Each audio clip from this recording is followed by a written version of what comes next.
Hey guys, we're all stoked coming off the 2XKO beta, and today we're looking at the Keebbrawler-02MX, a brand new leverless controller from Mavercade that hits the market today. Let's get it out of the box and record some first impressions. Now, I made sure to get it with some appropriate artwork so we'd be greeted by some league characters to remind us of our playtime in Alpha Lab.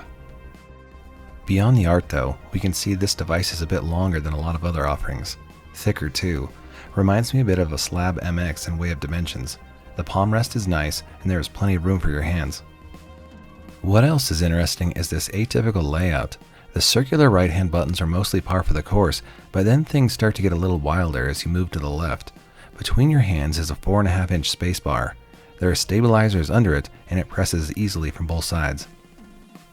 So many leverless devices use a standard arcade button, something around 30mm, to trigger the up function. But because of tradition, or to keep it CPT legal with only a single button per function, it often means the hands have to come together fairly close to ensure the button can be hit with each thumb. So, with the inclusion of this spacebar, it means that a user can still trigger the input with each thumb, but the hands no longer have to be as close. So, users with larger hands and wider shoulders may appreciate the split layout.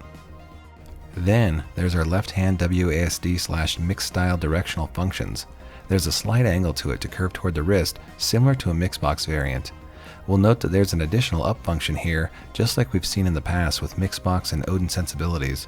The up function here is beyond the width of a standard keycap though, and looks more like the size of a shift or enter key. Then there are also extra buttons beyond the standard, so a user can remap functions in games that accommodate that feature. And the keyboard-esque sensibilities may be appealing to League players coming down to slum it with us in the world of fighting games. Since they will presumably have a load more keyboard time, they may find this an easier transition than going to something with a joystick. I played 2XKO at EVO and spoke to one of the devs regarding the game. Most of their responses were non-committal standard PR answers, but when pressed what they personally prefer to play on, they told me that even though a user can play 2XKO just fine with any number of peripherals, they personally wanted 8 right-hand buttons on an arcade stick or all-button controller. So, this controller is one that definitely ticks that box. Now, obviously most players are not going to commit to a specialized device for a single game, but if this works nicely for established fighting games as well as these newer ones on the horizon, then all the better. The 02MX is thicker than a lot of competitors, but that's because it is designed to accommodate full-size MX/box switches. That really opens the door to a lot of customization just because there are so many more full-size switches to dial in your perfect feel. Underneath is some EVA foam padding. Typically it comes with a Mavercade logo, but this one leans further into the 2XKO stylings. When you compare this device to competitors, you'll find that it lands in that medium or medium-large footprint territory, so it's going to be a bit larger than micro and flatbox-esque offerings. Those sandwiched acrylic layers and the use of full-size switches bring to mind the Slab MX. The WASD reminds me of a Mixbox or even a Hope 42 B16, and then of course the center spacebar builds off of previous Mavercade Keebbrawler offerings. These are the official dimensions and weight.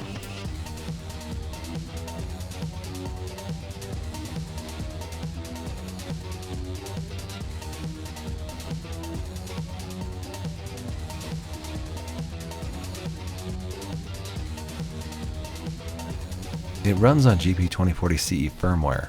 That means it is compatible with a variety of systems out of the box. However, if a user wants PS5 play, then they'll need to invest in a dongle similar to the one you see here and configure some settings in the web configurator tool. The Mayflash Magic Boots V1.1 dongle works well, and I like it because of its small size, but it's not your only option.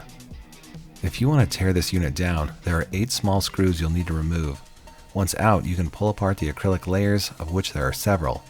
Mavercade printed this art for me, but if you wanted something new, then it would just slip under this topmost layer here.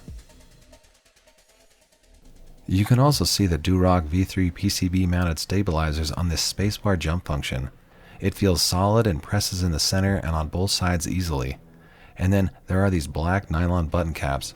At this time they only come in black, but they remove just like any other cap if you wanted to swap. A user can order without any switches and install their own favorite flavor, or they can order from 5 different hot swappable MX/box switch options. red, brown, pink, peach, and lemon. This was a review copy of this controller, so it came with white switches before the Otemu peach and lemons replaced the white and gray selections. While we have it apart, we can sub in this holographic art print from Mavercade. It's the same image as before, just with those hollow vibes. Then we can button everything back up. And even though these are white switches, I'm going to give you a sound check all the same so you can hear how a press interacts with the materials.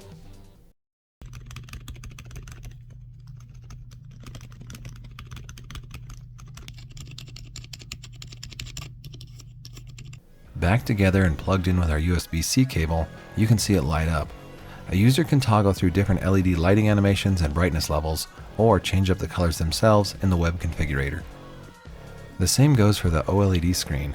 It defaults to a Mavercade splash screen, but we can of course change it to something more fitting to go with our artwork. I set these for 30 seconds and then they return to reading button press inputs for quick button checks. Gameplay is good and I didn't experience any issues during my time with the device. Inputs were clean and I appreciated the extra space of the split layout. It worked well for both 2XKO and for the other games I tried. The wider jump function on the left WASD was also handy, and if a user appreciates full-size switches and the length of this spacebar, then they will likely enjoy this unit. Mavercade sells these for $172.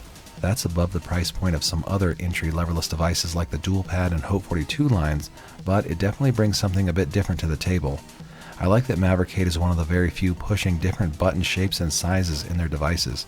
Check out their website if you're interested. The O2MX officially rolls out in limited quantities starting today. Anyway, thanks to Will at Mavercade for the review copy, and thanks to Hugs and Giggles for getting us some fun 2XKO art to complete the package.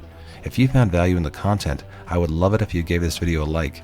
Thanks for watching, support your locals, and I'll see you next time.